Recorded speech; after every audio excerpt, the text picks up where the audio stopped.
Who owns you? हाँ, यही पूछा मैंने कि कौन है आपका मालिक। आप बोलोगे कि I am a free citizen of a free country and nobody owns me. But क्या यह सही है? हम क्या खाते हैं से लेकर क्या पहनते हैं, कहां रहते हैं, कहां कमाते हैं से लेकर कहां खर्चा करते हैं और कहां इन्वेस्ट करते हैं, ये सब तो हमें बताया जाता है।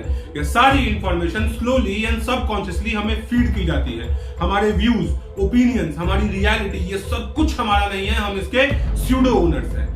आज के टाइम पे वर्ल्ड को चलाती है डेटा, और डेटा है Google, Amazon, Apple, Facebook, Instagram, Microsoft या बड़े बड़े बैंक जैसे कि JP Morgan, bank of America, master card और वीजा और इन जैसी कई बड़ी कंपनीज के पास। क्योंकि हम चाहे या ना चाहे, हम अपने दिन का हर सेकंड सोते, उठते, बैठते इन कंपनीज पे डिपेंडेंट है। क्या आपने कभी नोटिस किया है कि आप किसी भी चीज की बात कर रहे होते हैं और अचानक आपको इंस्टा, फेसबुक पे उसके एड्स दिखने लगते हैं? कैसे अमेजॉन को पता होता है कि आप कौन सा प्रोडक्ट ले सकते हो? तो अब अगर ये सब कुछ बताने के बाद मैं आपसे पूछूं कि who is the most powerful person in the world, तो आप बोलोगे कि इनमें से किसी एक का फाउंडर होगा। आप बोलोगे लैरी पेज, आप बोलोगे जेफ बेजोस या बिल गेट्स या फिर इलॉन मस्क। लेकिन नहीं, एक ऐसा इंसान है जो एक तरीके से इन सब को भी ओन करता है। आप चाहे कहीं भी पैसा खर्च करो या कैसे भी कमाओ, उस पैसे का एक हिस्सा डायरेक्टली या इनडायरेक्टली इस इंसान और उसकी कंपनी के पास जाता ही है। ये इंसान है लैरी फिंक, और ये कंपनी है जिसकी मैं बात कर रहा हूं वो है ब्लैक रॉक। ये कंपनी टोटल इतने पैसों के बराबर एसेट्स को मैनेज करती है कि वो इंडिया जैसे बड़ी इकोनॉमी के जीडीपी का भी 3 गुना है। ये ऊपर जितनी भी कंपनीज का मैंने नाम लिया है, इन सब में एक बात कॉमन है कि इनके बड़े बड़े इंस्टीट्यूशनल इन्वेस्टर्स में एक नाम आपको देखने को मिल जाएगा, और वो है ब्लैक रॉक। तो आखिर कौन है ये लैरी फिंक और कौन है ब्लैक रॉक, और क्या हमें इनसे डरने की जरूरत है? ब्लैक रॉक को 1988 में लैरी फिंक ने अपने कुछ पार्टनर्स के साथ मिलकर शुरू किया था।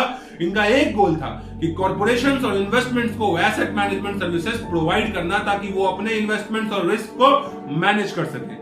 इन्होंने एक्सीलेंट रिस्क मैनेजमेंट और फाइनेंशियल प्रैक्टिसेस को डेवलप करने पे फोकस किया। $5 मिलियन की फंडिंग से स्टार्ट किया था और सिर्फ एक साल में ग्रुप एसेट्स बढ़ के $2.7 बिलियन हो गए। 1992 तक ब्लैक रॉक $17 बिलियन तक के एसेट्स को मैनेज कर रहा था। 1994 के एंड तक वो $53 बिलियन यानी आज की वैल्यू में लगभग 4.5 लाख करोड़ से ज्यादा के एसेट्स को मैनेज कर रहा था। और इसी साल लैरी फिंक बने ब्लैक रॉक के चेयरमैन और सीईओ, और आज ही टोटल $8.59 ट्रिलियन जितना पैसा मैनेज करता है, जो कि इंडियन रुपीस में इतना ज्यादा है कि मेरा कैलकुलेटर जवाब दे गया। ये पूरे यूरोपियन यूनियन की जीडीपी के आधे से भी ज्यादा है। 1999 में जब black rock New York stock exchange में लिस्ट हुआ था, तो इसके शेयर $14 पर शेयर में बिक रहे थे, जो कि एक टाइम पे 941 पे पहुंच गया और आज अराउंड 640 पर डॉलर पे ट्रेड कर रहे हैं। इस कंपनी ने अपने इन्वेस्टर्स को 9000% से ज्यादा का रिटर्न दिया है, और आज ये कंपनी ऑर्गेनिकली और दूसरे कंपनीज को एक्वायर करके दोनों ही तरीके से ग्रो कर रही है। इनके इन्वेस्टमेंट स्ट्रेटजीज इतने बेहतरीन थे कि इन्होंने ऊपर लिस्ट की गई सारी कंपनीज और दुनिया की बड़ी बड़ी कंपनीज में अपना पैसा इन्वेस्ट कर दिया, और आज ये कंपनी पूरे वर्ल्ड को डोमिनेट कर रही है। हम सब इस बात को कहीं ना कहीं समझते हैं कि एक बड़ा ऑर्गेनाइजेशन कई सारी छोटी छोटी कंपनीज और ऐसे ब्रांड्स को ओन करता है जिनसे हम डेली बेसिस पे इंटरैक्ट करते हैं। मार्केट में कई लाख कंपनीज और ब्रांड्स हैं, लेकिन उन सब का मालिक घुमा फिरा के एक या कोई 2 ही कंपनी होती है। जैसे मेटा फेसबुक, इंस्टाग्राम और व्हाट्सएप को ओन करता है, अल्फाबेट गूगल, यूट्यूब और जीमेल को ओन करता है, PepsiCo, Pepsi, less, Quaker oats, Tropicana और एक्वाफिना जैसे कई ब्रांड्स को ओन करता है, नेस्ले ओन करता है मैगी, किटकैट, नेस्कैफे, पेरियर जैसे कई ब्रांड्स को। ये सब कंपनीज इतनी बड़ी हैं कि मार्केट का सारा पैसा और ट्रांजैक्शन ये कंट्रोल करती हैं, और इन बड़ी सिंगल एंटिटीज को हम बोलते हैं पेरेंट कंपनीज। तो चाहे हम कितना भी डाइवर्सिफाइड हो अपने परचेजेस में, हमारा पैसा इन्हीं कुछ कंपनीज के पास जा रहा है। लेकिन आपने ये तो सुना ही होगा कि हर बाप का भी एक बाप होता है, तो इन सब का बाप या ओनर है ब्लैक रॉक। इन सब कंपनीज का कुछ पार्ट ओन करती है ब्लैक रॉक। ये बड़ी बड़ी कंपनीज के शेयर इतने डाइवर्सिफाइड होते हैं, मतलब छोटे छोटे शेयर होल्डर्स में बटे होते हैं, कि अगर किसी के पास इनका 4, 5 या 6% भी शेयर होता है तो वो टॉप 10, टॉप 5 इन्वेस्टर्स की लिस्ट में आ जाता है और डिसीजन को इन्फ्लुएंस कर सकता है। अब ध्यान देने वाली बात यह है कि BlackRock owns 6.5% of Apple and is the second largest shareholder. BlackRock owns 7.1% of Microsoft and is the second largest shareholder. It is the second largest shareholder in Google with 6.2% of shareholding. BlackRock owns 5.8% of Amazon and is the third largest shareholder. BlackRock owns 4.5% of Meta and is the Third largest shareholder, BlackRock controls 6.6% share of JP Morgan, 5.9% of Bank of America, 4.2% of Mastercard, 5.8% of Visa, 7.6% of Johnson & Johnson, 6.7% of Procter & Gamble, 6.8% of Berkshire Hathaway, 6.8% of PetroChina। और ये list बहुत ज्यादा लंबी है, इतनी लंबी कि एक वीडियो में इस लिस्ट बना सकता हूं। Nestle, PepsiCo, Coca Cola, Intel, Pfizer, Home Depot, Walmart, Chevron, आप नाम लेते जाओ, AT&T, Walt Disney, Netflix, Airbnb, बुकिंग्स.com, ट्रिपएडवाइजर, उबर, रिलायंस पावर, सबके टॉप 5, टॉप 10 शेयर होल्डर्स की लिस्ट में ब्लैक रॉक आपको देखने को मिल जाएगा। अब तो आप समझ ही गए होंगे कि मैं क्यों कह रहा था कि ब्लैक रॉक ओन्स अस। खाने से लेकर घूमना, बैंकिंग से लेकर insurance, transactions, oil, gas, power, communication, entertainment, makeup, construction, हर जगह ब्लैक रॉक ने अपना वर्चस्व जमा रखा है।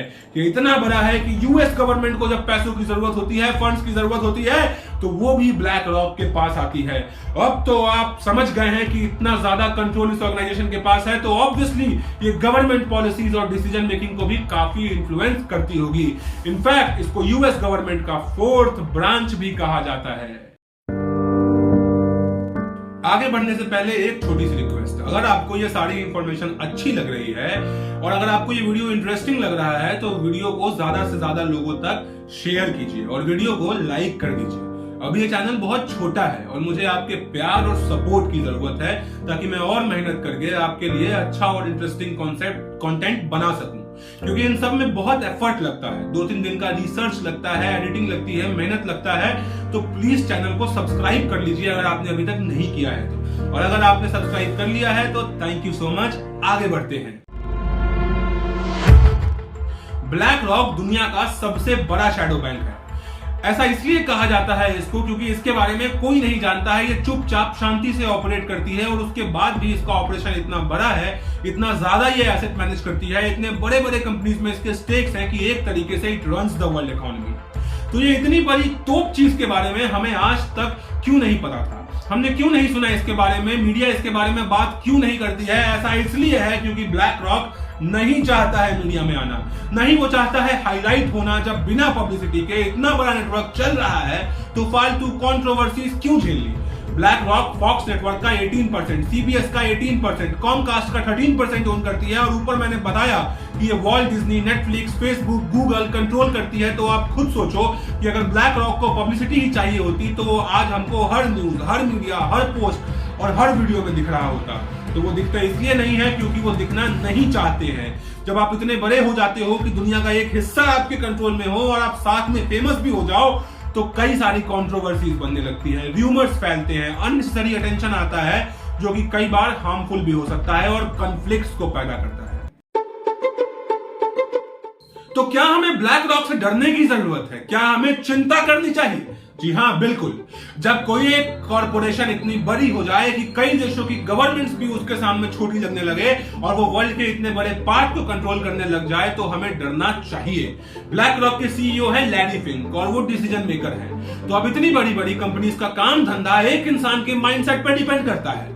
कल को अगर कोई सनकी वहां आके बैठ जाए उस पोजीशन पे तो हमारे लिए क्या क्या दिक्कतें कर सकता है, क्या क्या दिक्कतें हो सकती हैं, ये सोचना भी हमारी समझ से बाहर है। और ध्यान देने वाली बात यह है कि ब्लैक रॉक जो इन्वेस्टमेंट करता है वो सब उसका पैसा नहीं है, वो पेंशन फंड्स, इंश्योरेंस फंड्स और आम जनता का पैसा है। तो एक गलती बहुत बड़ा इकोनॉमिक कोलैप्स कर सकती है। ब्लैक रॉक अगस्त 2020 में ऐसी पहली फॉरेन कंपनी बनी जिसे चाइना मेनलैंड में आने की परमिशन मिली और वहां के म्यूचुअल फंड इंडस्ट्री में इन्वेस्ट करने की छूट मिली। ब्लैक रॉक चाइना की उन कंपनीज में भी इन्वेस्ट कर सकता है जिसे यूएस ने बैन कर रखा है। तो अब ब्लैक रॉक चाइनीज कंपनीज को भी डोमिनेट करेगा। और कहते हैं ना कि किसी भी एक चीज पे इतना डिपेंडेंस बुरी बात है। ब्लैक रॉक के पास हमारा बहुत सारा डाटा है, इनफैक्ट हर तरह का डेटा है जो कि कभी भी गलत हाथों में अगर लग गया तो आफत आ सकती है। और जब चाइना पिक्चर में आ गया है जो कि ऑलरेडी इनफेमस है अपने डेटा प्राइवेसी इश्यूज को लेकर के, तो हमारे डेटा की वल्नरेबिलिटी जो है वो और ज्यादा बढ़ गई है। जिस रफ्तार से ब्लैक रॉक का डोमिनेंस बढ़ते जा रहा है। फ्यूचर में ये एक और बड़ी ऑर्गेनाइजेशन हो सकती है, कई सारी मेजर कंपनीज को ये कंट्रोल करेगी। एक ऐसी ऑर्गेनाइजेशन बनने की तरफ ब्लैक रॉक अग्रसर है जो गवर्नमेंट से भी ज्यादा पावर होल्ड करेगी। तो क्या हम एक ऐसी दुनिया की तरफ बढ़ते जा रहे हैं जहां democracy, freedom of speech, voting जैसी चीजें सिर्फ दिखावा मात्र रह जाएंगी, बकवास रह जाएंगी, क्योंकि देश सरकार नहीं पेरेंट कंपनीज चलाएंगी। अच्छा, वीडियो खत्म करने से पहले एक बात पूछूं, याद है मैंने कहा था वीडियो में कि हर बाप का भी एक बाप होता है, तो क्या ब्लैक रॉक से भी बड़ा कुछ है? एक हिंट देके जाता हूं, ये कंपनी ब्लैक रॉक की लार्जेस्ट शेयर होल्डर है और ब्लैक रॉक की तरह दुनिया की सारी मेजर कंपनीज जो मैंने वीडियो में पहले बताई हैं उनमें टॉप 10 शेयर होल्डर्स की लिस्ट में आती है। अगर नाम पता है तो कमेंट करके जरूर बताइएगा। मिलते हैं अगले वीडियो में किसी नई इंफॉर्मेशन के साथ, तब तक के लिए बाय बाय।